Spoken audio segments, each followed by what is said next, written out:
Abdurrahman Wahid, Islam Cosmopolitan, Bab 1, Part 2.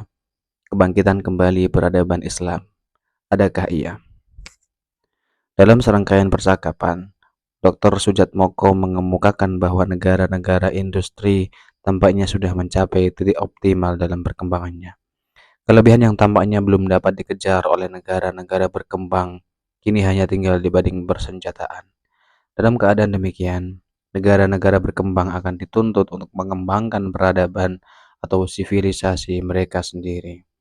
Ia memperkirakan munculnya 3 peradaban dunia dari negara-negara berkembang di masa depan yang tidak terlalu jauh, yakni peradaban sinetik atau bersumber pada daratan Cina yang meliputi kawasan RRC, Korea, Jepang, dan Vietnam.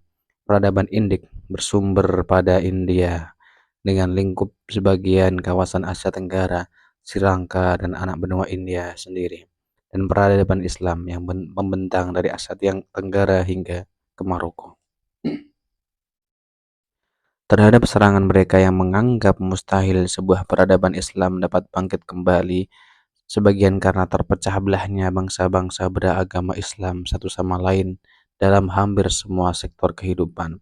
Ia menjawab justru dinamika pertentangan itu sendiri yang akan membesarkan kebudayaan Islam menjadi hampir satu peradaban dunia. Bukankah peradaban Eropa Barat pada waktu itu mulai menjarahi dunia dahulu juga sering saling menyerang satu sama lain? Apa yang menarik dari pengamatan di atas adalah bahwa ia dikeluarkan oleh seorang intelektual dengan hidup serba kosmopolitan yang dimilikinya selama ini. Kalau kesimpulan seperti ini dicapai oleh seorang yang sudah dikenal kejujuran intelektualitasnya seperti Sujatmiko ini, bagaimanakah dengan mereka yang memang berkecimpung dalam studi keislaman?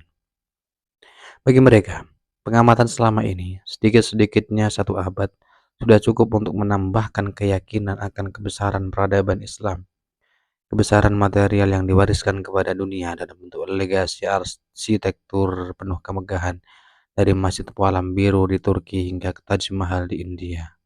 Keagungan rohani yang dilestarikan dalam kepustakaan yang masih berjuta-juta dalam bentuk naskah tulisan tangan dan belum dicetak, serta dalam tradisi penurunan ilmu-ilmu dan nilai-nilai keagamaan dari generasi ke generasi dengan hasil terpeliharanya kebulatan pandangan hidup kaum muslimin hingga kini, dan kelengkapan yang ada pada masa lalu peradaban Islam yang dapat digunakan sebagai alat pembangun peradaban Islam yang baru di masa depan.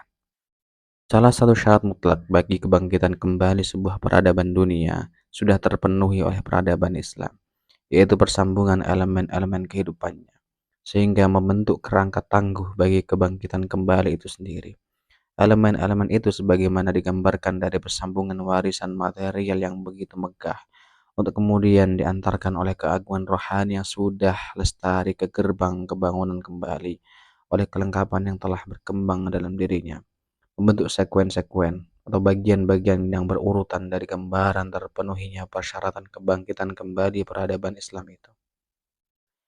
Hasilnya dapat kita amati dari perkembangan yang terjadi sekarang ini, dari meningkatnya kegairahan untuk melakukan peribadatan di kawasan Asia Tenggara, penuhnya masjid-masjid, ramainya forum-forum keagamaan Islam, dan sebagainya. Melalui keberhasilan kaum muslimin Iran di bawah pimpinan Ayatullah Khomeini untuk melakukan koreksi total atas kesalahan-kesalahan fundamental yang dilakukan Syah Reza Pahlavi, hingga kepada kesadaran kaum cendekiawan negara-negara Afrika Utara untuk membentuk cakra budaya baru yang lebih bernafaskan Islam, baik melalui perkembangan kaidah-kaidah lama seperti di Al-Azhar, maupun keberanian melakukan penafsiran baru seperti yang ditempuh Mustafa Mahmud dengan tafsir Al-Quran kontemporernya yang sempat membuat heboh di Mesir beberapa tahun yang lalu. Tanda-tanda kebangunan kembali peradaban Islam sudah tampak sehingga mudah saja orang menjadi terbuai untuk turut memproklamasikan Islam sebagai bagian dari apa yang dinyatakan oleh sosiolog Daniel Bell dari Universitas Harvard bahwa abad ke-21 nanti adalah abad agama, the age of religion. Tetapi sikap untuk mudah terbuai ini justru bertentangan dengan sikap hidup cendekiawan. Karenanya, Kita harus mempertanyakan kepada diri kita masing-masing, sudah benarkah pengamatan di atas? Cukup kuat dan langgeng momentumnya kah unsur-unsur yang menunjang kebangunan kembali itu? Adakah ia menunjuk kepada kehidupan beragama yang lebih baik daripada sekarang? Ataukah justru sebaliknya yang akan terjadi? Apakah proyeksi dari kebangunan kembali itu sehingga nantinya dapat diidentifikasikan manifestasi kebangunan kembali itu sendiri secara konkret dan tuntas? Kesulitan terbesar untuk melakukan proyeksi itu adalah memperkirakan aspek-aspek mana saja yang akan tinggal langgeng dari manifestasi kehidupan beragama kaum muslimin yang ada sekarang. Akan lestarikah kecenderungan memegang teguh ajaran-ajaran legal formalistik yang ada dalam syariat dan tauhid? Ataukah justru kecenderungan mencari cara-cara penafsiran kembali atau reinterpretasi ajaran agama yang akan lebih banyak berkembang di kemudian hari? Akan lestarikah semangat paguyuban kaum sufi seperti tercermin dalam puluhan ribu gerakan tarekat dan tempat ritual, zawaya, sufun, najat yang mereka dirikan di seluruh dunia Islam sekarang ini? Ataukah justru kontemplasi spekulatif dalam lingkungan individual tentang kebulatan hidup manusia antara unsur-unsur duniawi dan ukhrawinya yang akan lebih banyak diikuti kaum muslimin nantinya? Zamakhsyari Dhofir dalam sebuah tulisannya, The Ideology of the Javanese Kiai, mengemukakan pendapat Kiai Kolot yang menyangsingkan perlunya ditegakkan urusan dunia, sementara urusan akhirat belum lagi ditata lebih baik. Gejala inikah yang akan lebih kuat, ataukah justru gejala lebih jauh lagi menggarap urusan dunia dan urusan akhirat secara bersamaan, seperti dilakukan kaum modernis di mana-mana? Jawaban atas pertanyaan-pertanyaan di atas akan menentukan jenis wawasan kemanusiaan yang akan melandasi kebangunan kembali peradaban Islam. Kita telah melihat bagaimana Romawi yang terlalu menitikberatkan wawasan kemanusiaannya pada aspek pengorganisasian hidup manusia dalam deretan aturan yang berlebih-lebihan. Akhirnya, kehilangan kekuatan yang justru mendukung kebesaran organisasi kehidupan itu sendiri. Hal itu terjadi karena mereka tidak lagi mengetahui kegunaan upaya melestarikan imperium yang serba menindas dan merampas atas nama peraturan itu. Kita pun telah mampu menebak nasib peradaban industrial dari negara-negara superpower sekarang ini di kemudian hari. Karena kehebatan teknologi dan kerapihan manajerial yang mereka miliki tidak didukung oleh solidaritas tulus dan kepekaan yang timbul dari kesamaan nasib antara mereka yang kaya dan miskin, antara petani atau pekerja dan kaum industrialis pemilik modal, dan antara birokrasi pemerintahan yang kaku dan orang kecil yang sedianya memperoleh pelayanan darinya tetapi ternyata tidak. Petro-dolar yang dimiliki negara-negara Arab memang berhasil sedikit banyak memegang satu dua aspek dari peradaban Islam masa mendatang, berdirinya masjid-masjid dan pusat-pusat agama Islam di berbagai ibu kota dunia. Kampanye literatur yang luas untuk memperkenalkan ajaran Islam, pembiayaan cukup baik sejumlah lembaga-lembaga pendidikan Islam, terutama di negara-negara berkembang, dan sebagainya.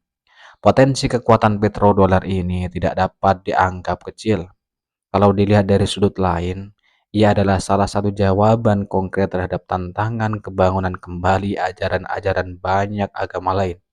Karenanya, seringkali pola pengembangan yang dilaksanakan oleh negara-negara petrodolar itu yang diambil begitu saja oleh masyarakat-masyarakat muslim yang kebetulan menikmati bantuan mereka. Penguasa-penguasa agama dari negara itu lalu bertindak selaku penetap dan penjaga moralitas universal bagi kaum muslimin di seluruh dunia. Walaupun di tempat asalnya, legitimitas klaim itu belum dapat dibuktikan secara tuntas. Kegagalan mereka untuk menciptakan struktur masyarakat yang lebih adil, kegagalan untuk menciptakan demokrasi dalam arti yang sesungguhnya, kegagalan menciptakan solidaritas tulus dan rasa kesamaan nasib di kalangan semua warganya, dan seterusnya. Di wilayah-wilayah lain belum jelas bagaimana wawasan kemanusiaan yang dimiliki Islam akan berkembang. Di Kepulauan Nusantara misalnya, kaum muslimin baru mencapai tingkatan ketergopohan menegakkan manifestasi Islam dalam sejumlah ritus pengganti yang berbentuk kemeriahan lahiriah seperti MTQ, Musabaqah Tilawatul Quran, deretan kuliah subuh dan peringatan-peringatan hari besar Islam.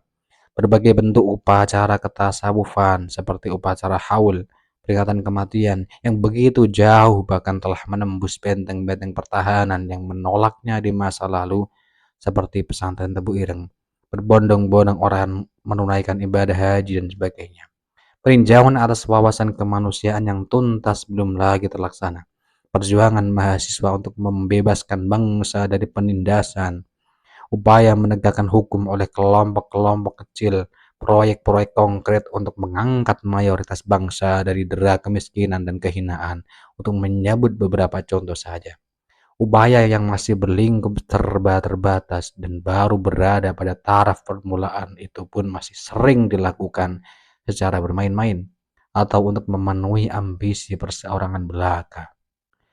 Di kawasan anak benua India, manifestasi kehidupan beragama Islam justru sedang berada pada persimpangan jalan yang menentukan penerapan norma keagamaan secara berlebih-lebihan, seperti terbukti dalam kasus Ali Buto, dan pengusiran beberapa cendekiawan yang berani melakukan kontemplasi yang jujur dan bebas. Di berbagai negara Afrika dengan penduduk mayoritas Islam, keadaannya juga tidak lebih baik. Islam masih tergantung pertumbuhannya kepada siapa yang kebetulan memerintah.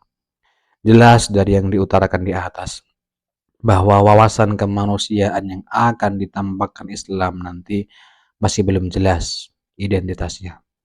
Walaupun hal ini patut disayangkan, tetapi sebenarnya ada hikmah yang tersirat dalam kenyataan ini, yakni tentang tantangan bagi kita semua untuk menumbuhkan wawasan kemanusiaan yang lebih relevan dengan kebutuhan universal dari kehidupan umat manusia di kemudian hari.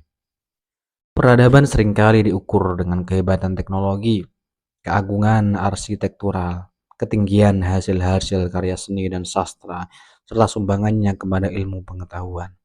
Secara kolektif, unsur-unsur peradaban itu sering dimanifestasikan dalam bentuk negara-negara berkebudayaan tinggi dan kehidupan serba makmur di mana pengetahuan dan perekonomian mengalami perkembangan yang relatif sejajar.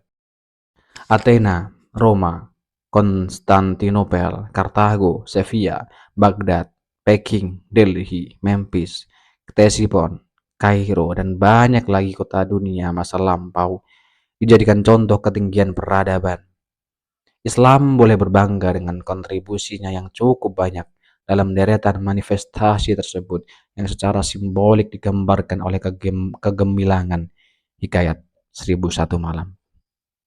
Festival Islam sedunia yang pernah digelar di London dimaksudkan sebagai semacam stock of name bagi tanda-tanda kebesaran peradaban Islam, baik tanda-tanda kebesaran lahiriah seperti hasil-hasil teknologi dan kesenian masa lalu yang memukau mata dan hati, maupun tanda-tanda kebesaran rohaniah seperti buku-buku teks yang menggambarkan sumbangan Islam kepada ilmu pengetahuan, dari logaritmanya Al-Khwarizmi hingga traktat filsafat Ibnu Tufail yang berjudul Hayy bin Yaqdon yang didakwakan sebagai prototipe filsafat naturalismenya Defoe dalam Robinson Crusoe. Kesemuanya itu merupakan kenangan-kenangan indah akan ketinggian peradaban masa lalu Islam. Kita lalu dihadapkan pada pertanyaan, mampukah kaum muslimin masa kini dan masa datang melakukan hal seperti itu? Kalau tidak, lalu dari mana datangnya keyakinan bahwa Islam akan memunculkan kembali sebuah peradaban dunia?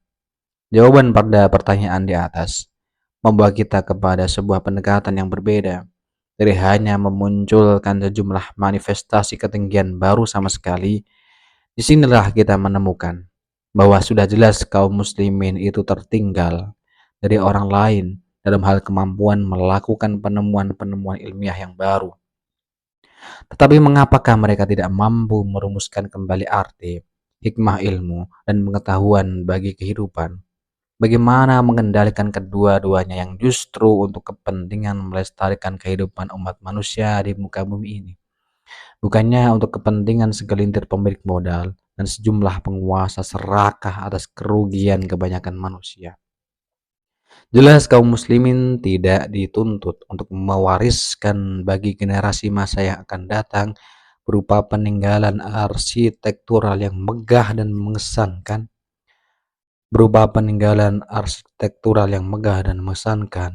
Bukankah Masjid Istiqlal sendiri lalu kehilangan relevansi bila dihadapkan kepada kebodohan dan kemiskinan yang melanda bangsa? Tetapi bukankah apa yang dilakukan Hasan Fathi dengan konsep gurnahnya di Mesir adalah penafsiran orisinal dan peninggalan kembali arti arsitektur bagi kehidupan bangsa yang sedang dilanda kemiskinan dan didera ledakan penduduk, yang pada analisis terakhir adalah pelestarian warisan peradaban lama dalam arti sesungguhnya?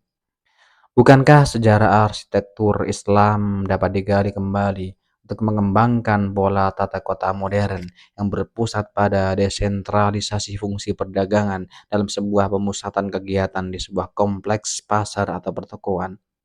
Apabila kita mampu membandingkan sejarah kreatif konsep pusat pertokoan masa kini dan konsep suk atau khonah dari masa lalu Islam, bukankah konsep suk atau pasar dengan kebulatan dan paguyuban bazarinya yang justru mampu menjadi tulang punggung bagi koreksi total Khomeini di Iran? Apabila dari warisan masa Islam lalu kita tidak hanya terpukau oleh kreativitas kejenakaan Juha atau Abu Nawas atau Mulla Nasruddin, petualangan Aladin dan kepahlawanan Simbad, melainkan berani menukik pada keluasan pandangan kitab Al-Hayawan dari Al-Jahid, sajak-sajak pahitnya Abil A'la Al-Ma'ari, himbauan kasih sayang Ar-Rumi, kesegaran moralnya Umar Khayyam, dan sebagainya. Mengapakah kaum muslimin tidak mampu mengembangkan sastra yang membawakan pengertian lebih mendalam akan arti kehidupan yang sebenarnya bagi manusia? Bukan tempat menuruti keserakahan belaka, tetapi tempat mencari keseimbangan antara kebutuhan dan kemampuan memenuhinya.